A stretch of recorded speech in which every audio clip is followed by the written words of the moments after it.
Okay, so let us begin. Om Ajnanatimirandasya Jnananjanashalakai Chakshurunmilitam Yena Tasmai Shri Gurave Namah. Shri Chaitanya Manobhishtam Sthapitam Yena Bhutale Swayam Rupa Kadamahyam Dadati Swapadantika Vandeham Shri Guru Shri Yutapadapana Shri Guru Vaishnavamsya Shri Rupam Sagrajatam Sahagana Ratnathamikam Tam Sajivam Sadavait Savadutam Parijana Sahitam Krishna Chaitanya Shri Radha Krishna Pad Sahagana Lalita Shri Vishakha Bhutamsya Namam Vishnu Padaya Krishna Krishnaya Murtale Srimati Bhaktivedanta Swami Nityananda Namaste Saraswate Devi Gauravani Pracharine Nirvishesha Shandavadi Pashyata Deshatarine Nama Mahavadanyaya Krishna Prema Vradaya Krishnaya Krishna Chaitanya Namane Gaura हे कृष्णा करुणा सिंधु दीनबंधो जगत्पते गोपेश गोपिका कांत राधा कांत नमस्ते सप्तकांचन गौरांगी श्री राधे वृंदावनेश्वरी वृषभानुसुते देवी प्रणमामि हरिप्रिय नीलाचल निवासाय नित्याय परमात्मने बलभद्र सुभद्राभ्यां श्री जगन्नाथाय ते नमः वाञ्छाकल्पतरुभ्यश्च कृपा सिन्धुभैव च पतितानां पावनेभ्यो वैष्णवेभ्यो नमो नमः जय श्री कृष्ण चैतन्य प्रभु नित्यानंद श्री अद्वैत गदाधर शिवासादि गौरव हरे कृष्ण कृष्ण कृष्ण हरे हरे हरे राम राम राम हरे हरे मुखं करोति वाचालं पङ्गुं लङ्घयति गिरिं यत्कृपातमहं वन्दे श्रीगुरुं परमानन्दमाधवं श्रीचैतन्येश्वरम्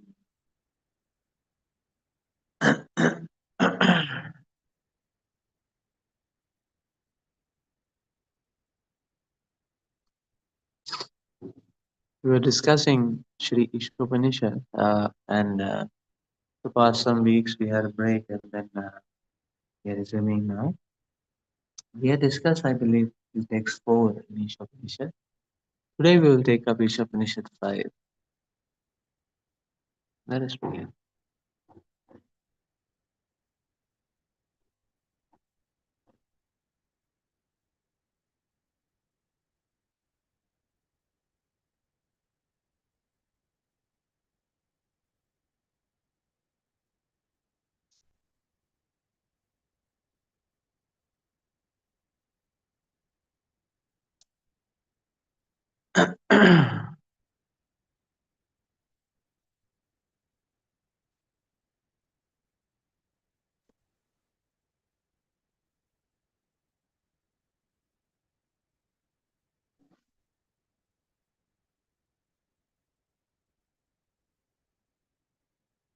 So we will take up Shri Isopanishad 5 today.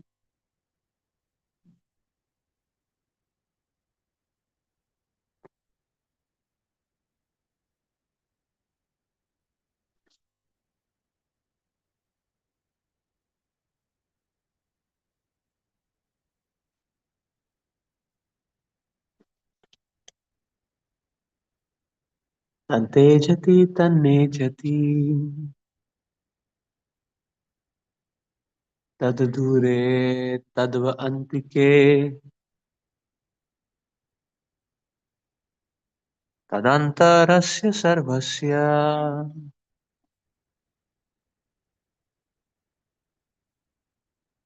तत्तु सर्वस्यस्य बहियतः.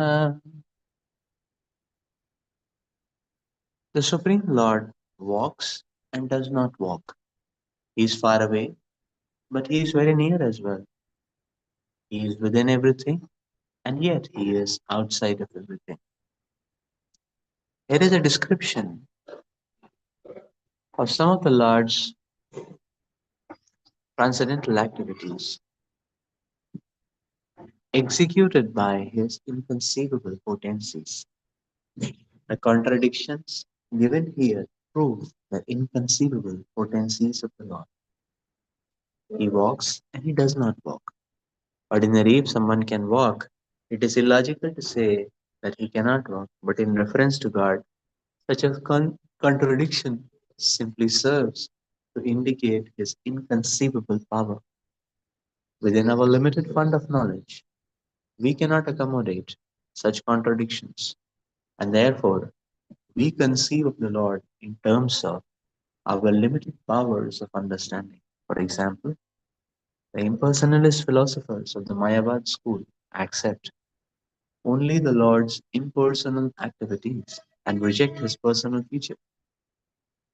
But the members of the Bhagavad school, adopting the perfect conception of the Lord, accept his inconceivable potencies and thus understand that he is both personal and impersonal. The Bhagavatas know that without inconceivable potencies, there can be no meaning to the words the Supreme Lord.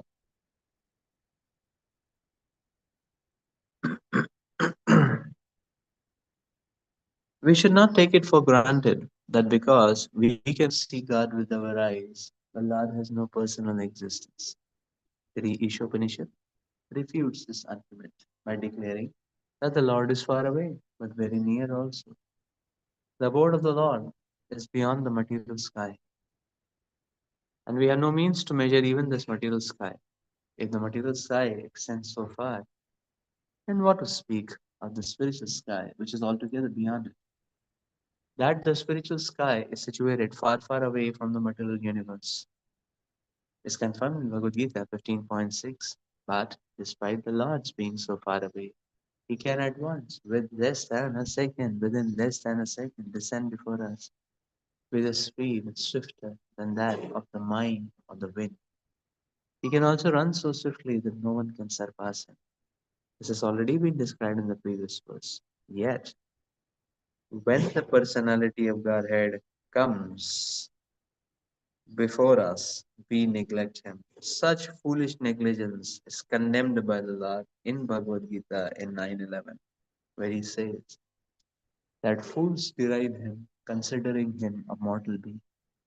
He is not a mortal being, nor does he come before us with a body produced of material nature.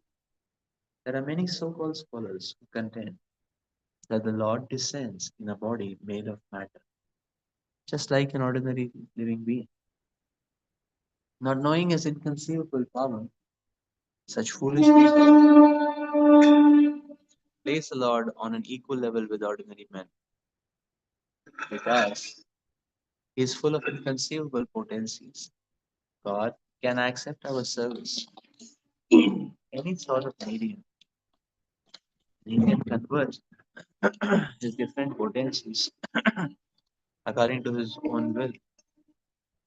Non believers argue either that the Lord cannot incarnate himself at all, or that if he does, he descends in a form of material energy. These arguments are nullified if we accept the existence of the Lord's inconceivable potencies.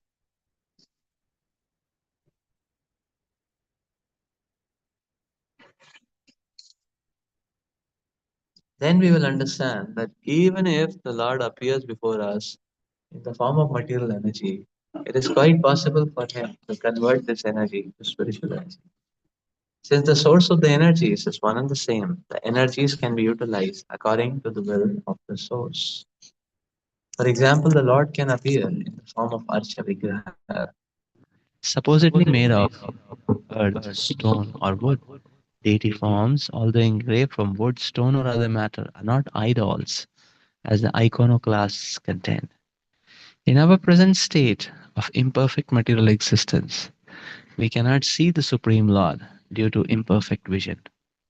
Yet, those devotees who want to see him by means of material vision are favored by the Lord, who appears in a so called material form to accept his devotees' service.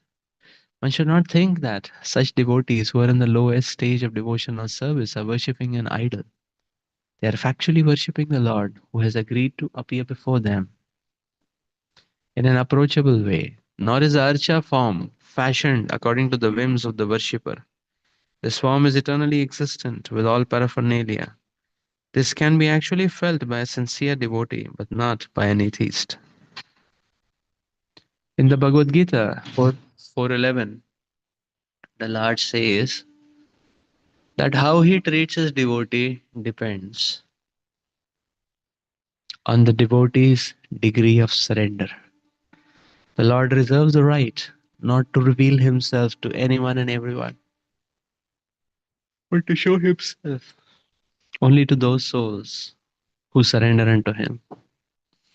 Thus, for the surrendered soul, he is always within the reach, whereas for the unsurrendered soul, he is far, far away and cannot be approached. In this connection, two words the revealed scriptures often apply to the Lord: Saguna with qualities and Nirguna without qualities. The word Saguna does not imply that when the Lord appears with perceivable qualities, he must take on a material form and be subject to the laws of material nature. For him, there is no difference between the material and the spiritual energies because he is the source of all energies. As the controller of all energies, he cannot at any time be under their influence as we are. The material energy works according to his direction, and therefore he can use that energy for his purposes without ever being influenced by any of the qualities of that energy. In this sense, he is nirguna, without qualities. Nor does the Lord become a formless entity at any time, for ultimately he is the eternal form, the primeval Lord. His impersonal aspect of Brahman effulgence is but the glow of his personal rays, just as the sun's rays are the glow of the sun god. When the child saint, Prahlad Maharaj, was in the presence of his atheist father, his father asked him, "Where is your God?" When Prahlad replied that God resides everywhere, the father angrily asked whether his God was within one of the pillars of the palace. And the child said yes. At once the atheist king shattered the pillar in front of him to pieces, and the Lord instantly appeared as Narsimha, the half man, half lion incarnation, and killed the atheist king. Thus, the Lord is within everything, and He creates everything by His different energies. Through His inconceivable powers, He can appear at any place in order to favor His sincere devotee. Lord Narasimha appeared from within the pillar, not by the order of the atheist king, but by the wish of his devotee Prahlad. An atheist cannot order the Lord to appear, but the Lord will appear anywhere and everywhere to show mercy to his devotee. The Bhagavad Gita 4.8 similarly states that the Lord appears in order to vanquish the non believers and protect the believers. Of course, the Lord has sufficient energies and agents who can vanquish the atheists. But it pleases him to personally favor a devotee, therefore, he descends as an incarnation. Actually, he descends only to favor his devotees and not for any other purpose. In the Brahma Samhita, it is said that Govinda 535, the primeval Lord, enters everything by his plenary portion. He enters the universe as well as the atoms of the universe. He is outside in his Virat form and he is within everything as Antaryami. As Antaryami, he is witnessing everything that is going on and he awards us the results of our actions as karma phala. We ourselves may forget what we have done in previous lives, but because the Lord witnesses our actions, the results of our actions are always there, and we have to undergo the reactions nonetheless. The fact is that there is nothing but God within and without. Everything is a manifestation of His different energies, like the heat and light emanating from a fire. And in this way, there is oneness among His diverse energies. Although there is oneness, however, the Lord in His personal form still enjoys unlimitedly all the pleasures enjoyed minutely by the tiny part and parcel living entities.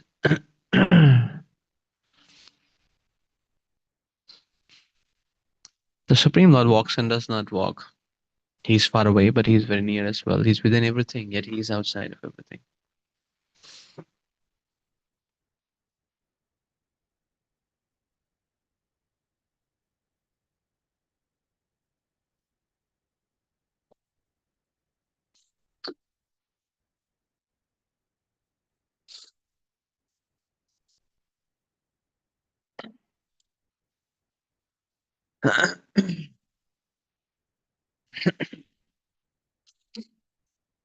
The Supreme Lord's inconceivable nature is being described very succinctly in this verse.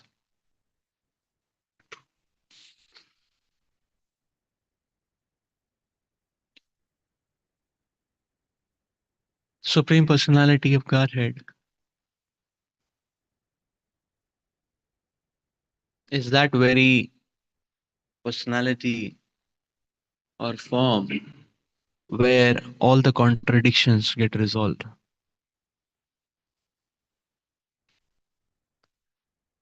Srila Prabhupada is explaining that this way of describing the Supreme Lord's opulences by contradictory, by coexistence of contradictions, very much points out to the inconceivable nature of the Lord.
Just like the Lord explains, Mattaha parataram nanyat kinchidasti dhananjaya, mai sarvam idam prutam sutre mani kada iva. There is nothing in this world other than me, Lord is saying. Everything is based on me, just like pearls are strung on a thread. 7.7.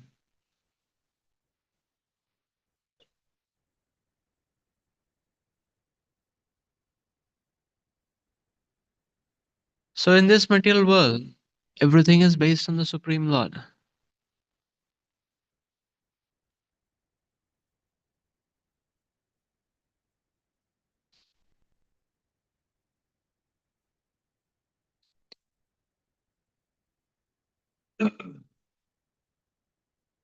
So, just like we can prove something by progression and by contradiction, there are these two styles of proving.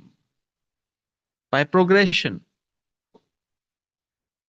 by implying one thing into the other thing, into the other thing, into the other thing.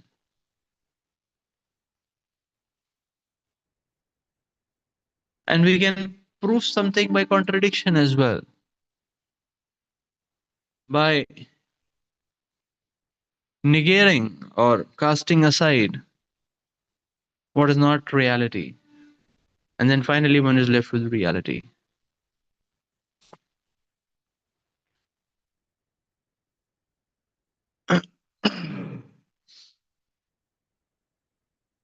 So, material affairs also prove Krishna, and spiritual activities also prove Krishna.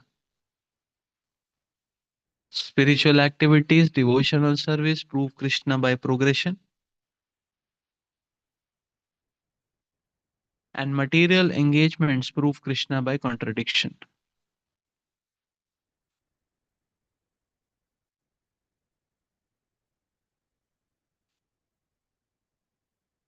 So, where are we anywhere going other than Supreme Lord?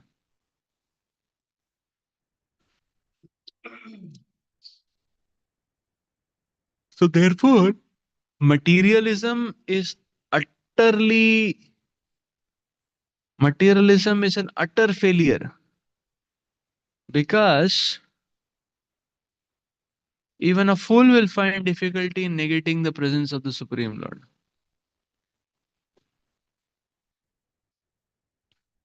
So therefore, the stubborn desire to somehow or the other negate the presence of the Supreme Lord is utter failure.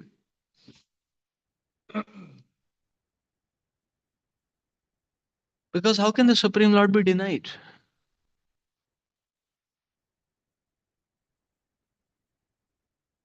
And on the other hand, the spiritual life is utter success.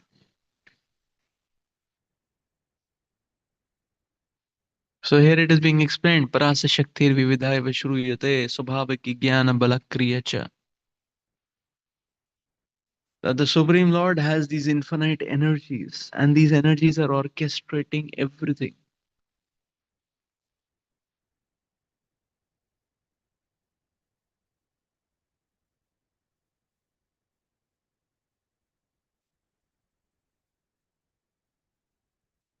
And simply by the desire of the Lord, Swabhavaki Jnana Balakriya Cha, simply by the Lord's desires, everything is moving. And the Lord can move anything in any direction.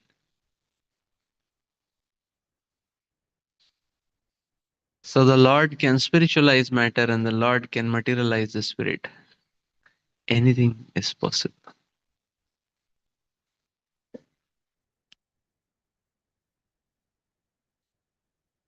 From the point of view of the Lord, there is no differentiation. The differentiation exists only in our vision. From our standpoint, there is differentiation. From the Lord's standpoint, there is no differentiation. So there is nothing called as material energy from the standpoint of the Lord, because the Lord can anytime spiritualize it.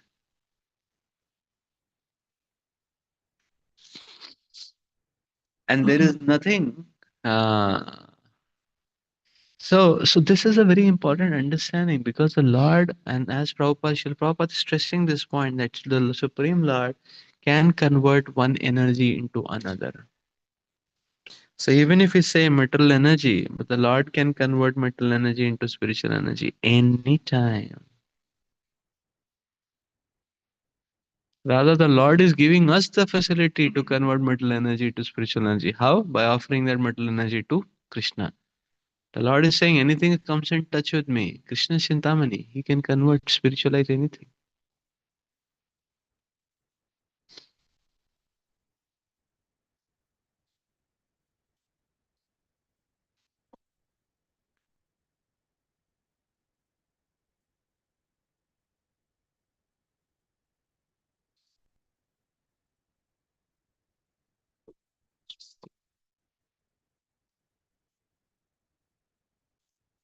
What need is there for the Lord to walk?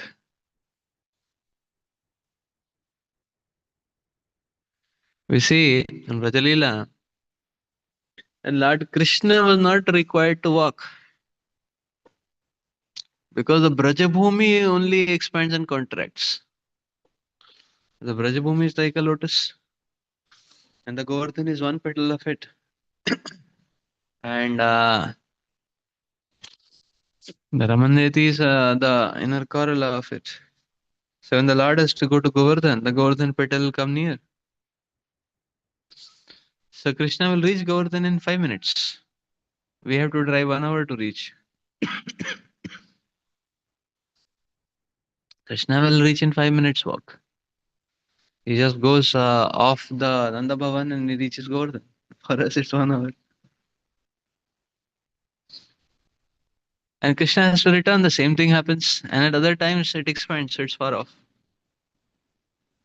So, what need is there for the Lord to walk? So, the Lord does not walk, does not mean the Lord is impersonal. Everything is happening in front of the Supreme Lord. Everything is presented in front of the Supreme Lord.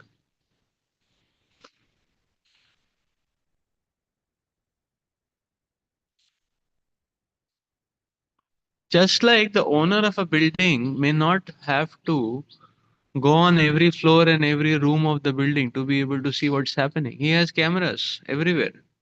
He can sit in his room and see whatever is happening everywhere in his building. If a tiny, puny, insignificant owner of a building can do that, now what to say of the Supreme Lord? The Lord doesn't need to go anywhere. Swabhavagi Jnana Balakriya. Everything is presented in front of the Supreme Lord. Being at one place, the Lord can experience everything. That's why the Lord is said to be omniscient. He's supremely cognizant. That means he's cognizant of every body of every living entity. I mean, every living entity's body. We are cognizant only of our body, but Krishna is cognizant of all the bodies. So he knows everything, what is happening everywhere. So, what need is there for the Lord to walk?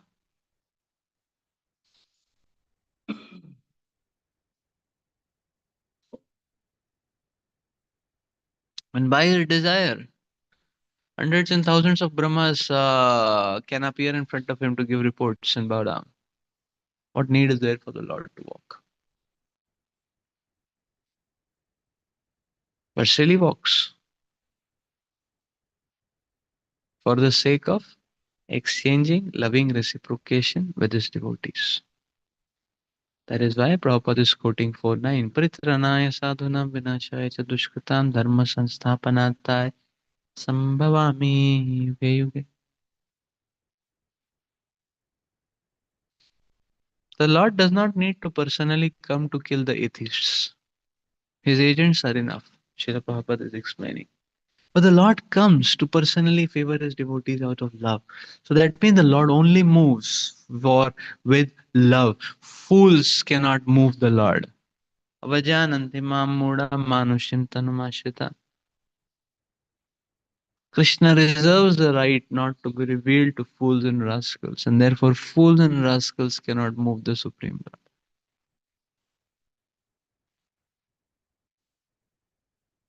Krishna is not going to reciprocate to fools and rascals. So fools and rascals keep rebelling and criticizing the Supreme Lord, and the Lord doesn't respond. But no, at some point of time, Maya Shakti comes and slaps them, and washes them off. Krishna doesn't have to be involved with the case of fools and rascals. Krishna is only involved where bhakti is there, where love is there, where loving devotion is there. So Krishna is the connizer of reciprocation.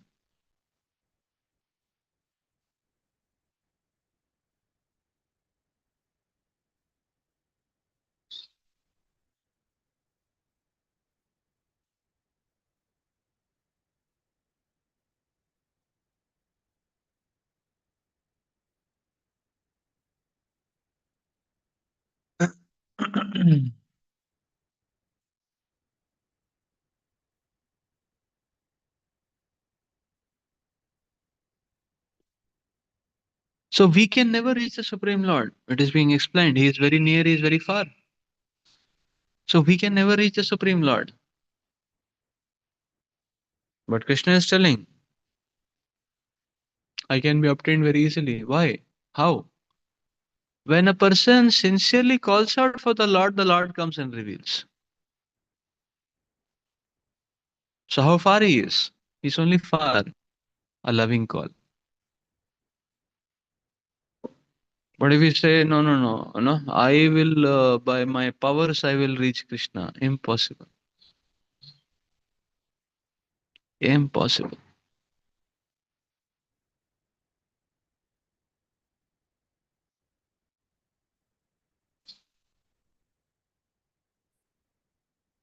Or was it Lord Krishna was peacefully walking, having a nice stroll, and Kalanemi was running at the top of his speed, he could not touch Krishna.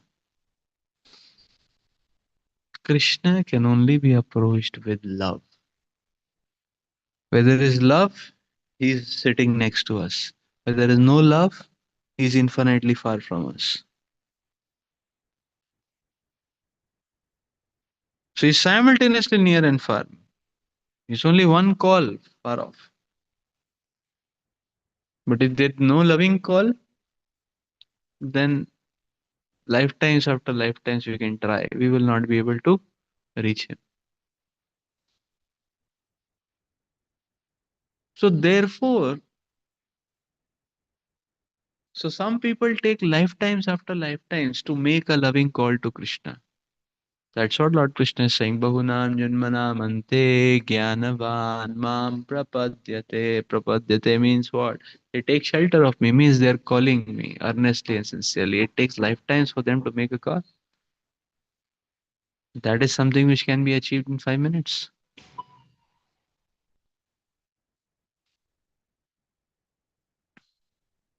So,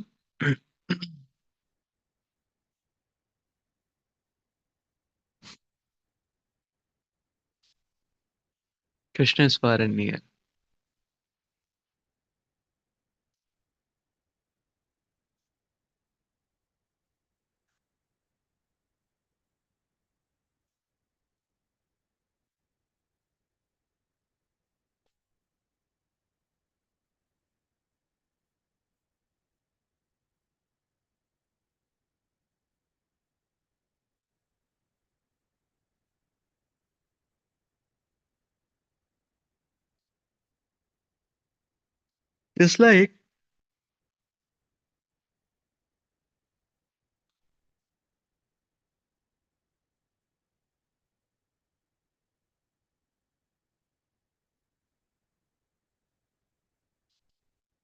Just like sometimes when they say sometimes uh, these people they make movies which are very suspense types or mysterious types. So if one is not able to understand what's happening, one is not able to understand the plot, what is exactly going on, uh, it becomes very relatable. It becomes very taxing.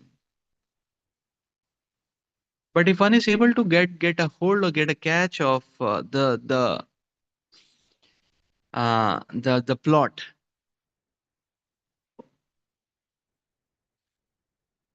which is revealing, then it becomes very exciting.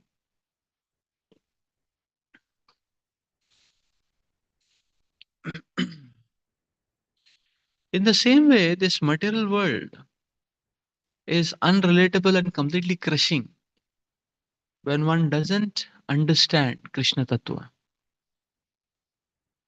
And one understands Krishna Tattva, the entire material world and material affairs become very thrilling.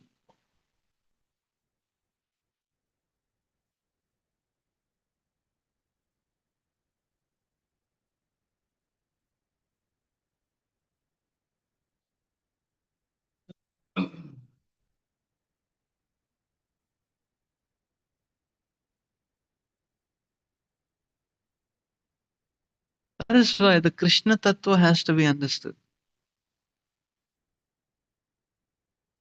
That becomes very thrilling. Who is Krishna has to be understood. And the activities of Krishna will be very sweet.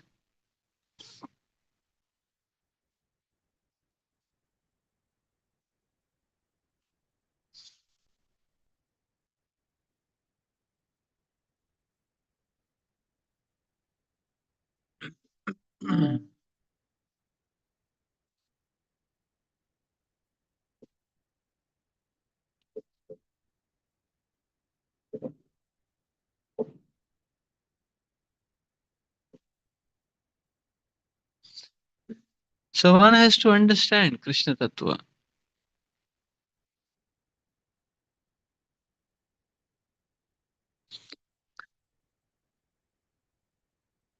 Just like one who doesn't understand Krishna may say, oh, Krishna is a thief.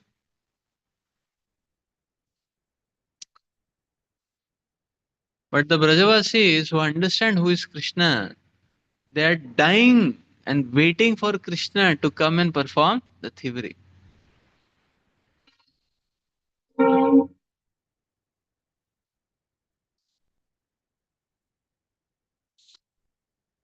See, Krishna can very easily neglect their offerings. He doesn't need anything. He's Atmarama.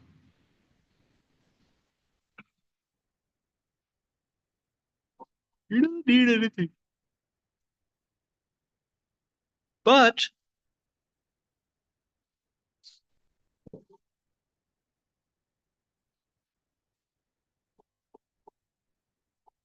Krishna is coming and stealing.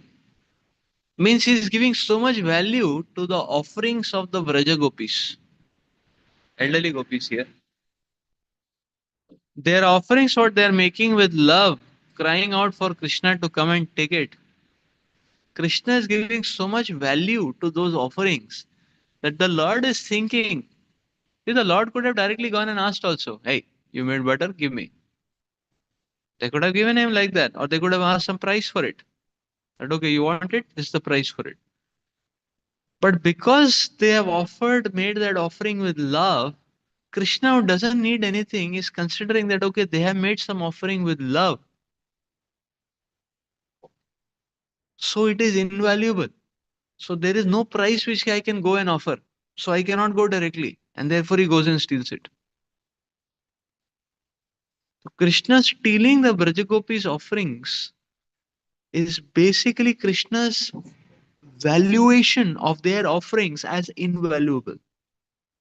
So much so that Krishna is himself feeling I cannot pay any price for it. Let me go and steal it. He steals it off. So Krishna's stealing is not a blemish. It is the topmost mercy. And therefore, when Mother Yashoda, hearing the complaints of the gopis, said that okay, we will not allow Krishna to go out of the home now. All the elderly gopis, they became so they were not able to hear this. It is as if their life was taken away. They said, no, no. Yes.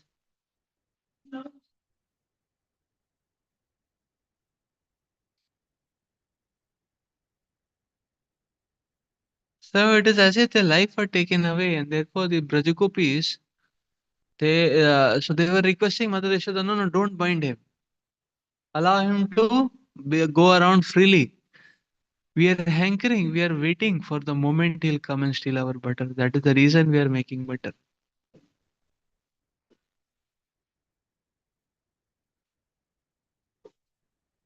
So this is the loving reciprocation of Krishna and the devotees of the Lord. Therefore, Krishna Tattva has to be understood.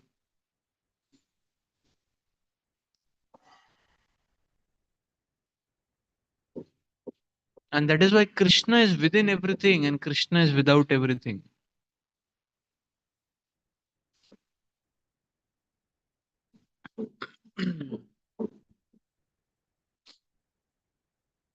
In the same Leela or in the same in the same manifestation, the Lord performs so many pastimes. For these elderly gopis, Lord Krishna is giving up his sleep, and in the night hours, he is going and stealing the butter.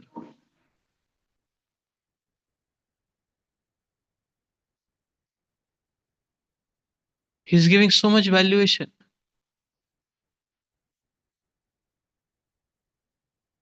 For Bhadraoli Gopi, he is extending his hand and taking her offerings from miles of distance. He's giving so much valuation.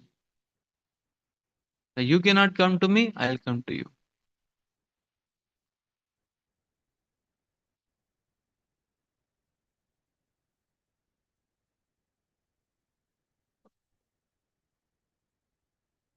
So this is Krishna.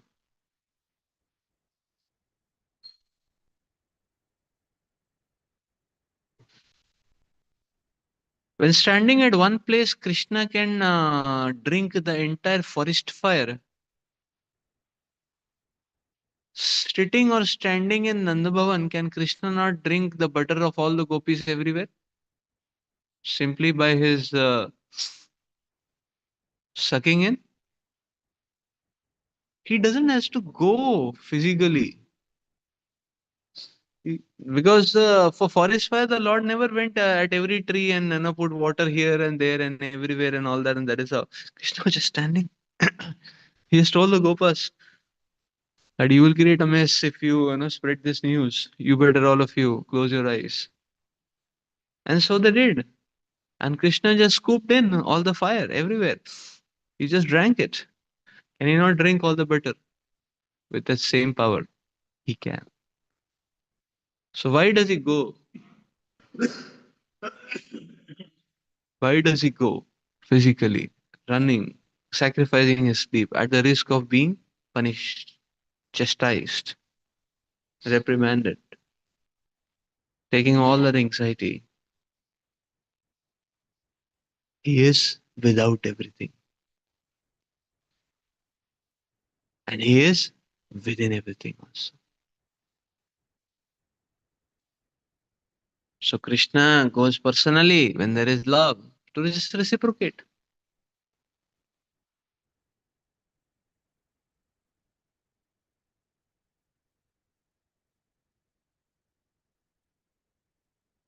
What is that verse? Upadrishta Anumanta cha bharta bhokta. What is that? Ah, he is unaffected by anything. Who can provoke the Supreme Lord? And Indra tried all his might with Ramba. She could not entice, seduce the Supreme Lord. Who can provoke the Supreme Lord? Nothing. Nobody can provoke the Supreme Lord. That Lord is running bare feet on the calling of love. So Krishna is within everything. He doesn't need to enact anything. But he enacts when there is love. So he's without. He behaves as if he's without. But he's within. He's within and he's without. That is the supreme opulence. There is nothing. Srila Prabhupada explains there is nothing in this material world other than Krishna. In the entirety of spiritual and material worlds, there is only Krishna and nothing else. Only Krishna and nothing else. What a beautiful insight.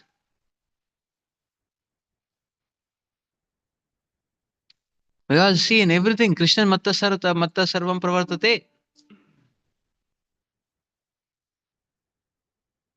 Itti matva bhajante ma buddha bhav saman.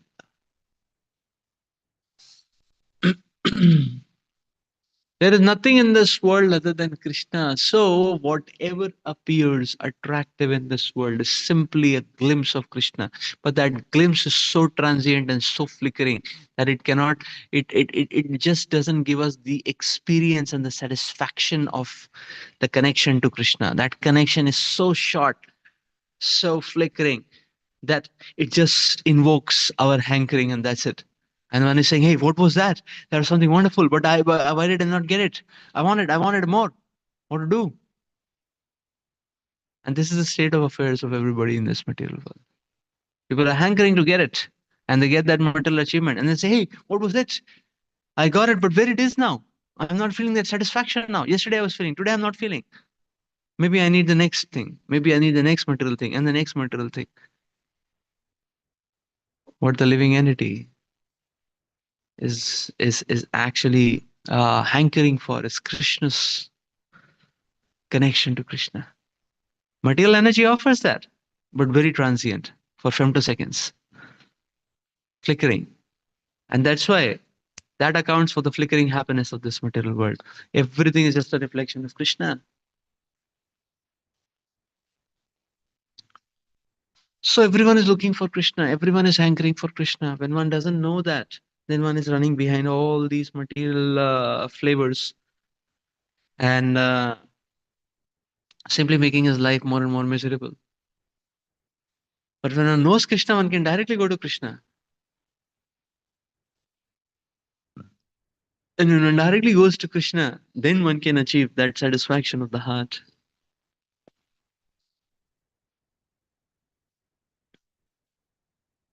So therefore, if we go behind material energy, we'll keep running behind. It's an unending chase. Aha.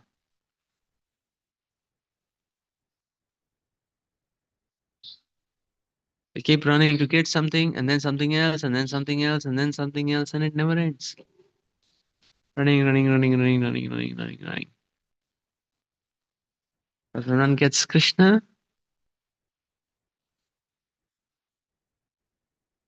then one gets that ocean of sweetness. So therefore, Prabhupada is quoting a Yathamam Prapadyante 411. Tam Sataiva Bhajami. Mama Vatvanuvartante Manushya Partha Sarvasha. Everyone is on my path,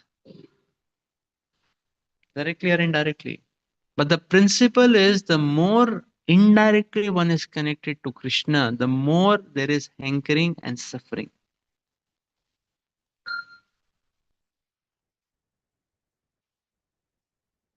And the more one directly connects to Krishna, the more there is satisfaction and joy.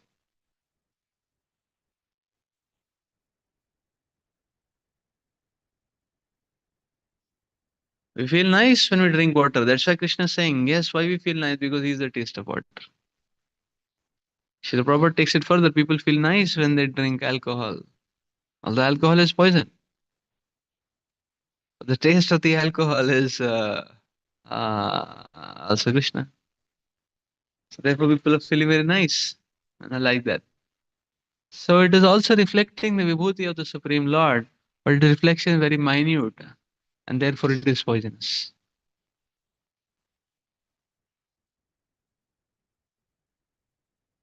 So therefore, iti matva bhajante ma. Therefore, an intelligent person should understand that why should I connect to Krishna indirectly when I can get oceanic satisfaction? Why to get nanoscale satisfaction?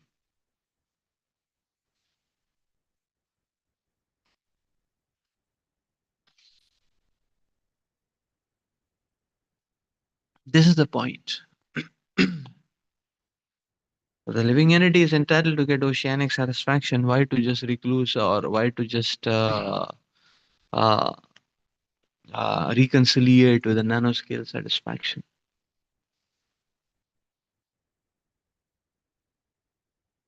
And that is why the Supreme Lord, out of His great mercy, supreme mercy, is having that perennial, unending mission of beconing the living entity to awaken to the spiritual reality of life, to partake of their oceanic share of happiness, and not just die crying for one nanoscale droplet.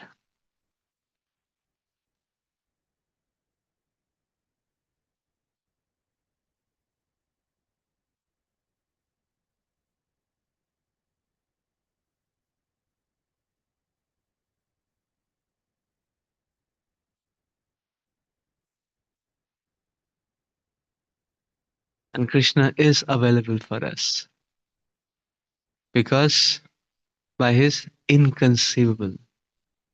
Uh, so, by His inconceivable potencies. So, Krishna is great, He's inconceivable.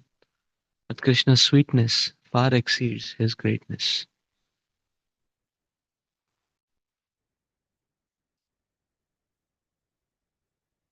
That is the nature of the Supreme Lord.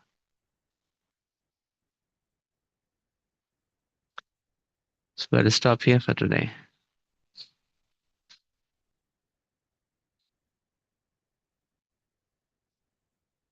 Okay, do we have any questions?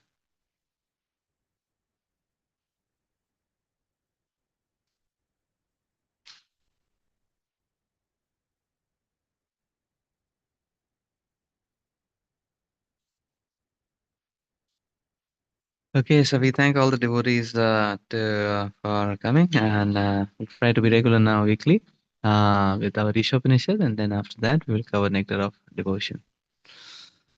Hare Krishna. Shri Isopanishad ki jai, Srila Prabhupada ki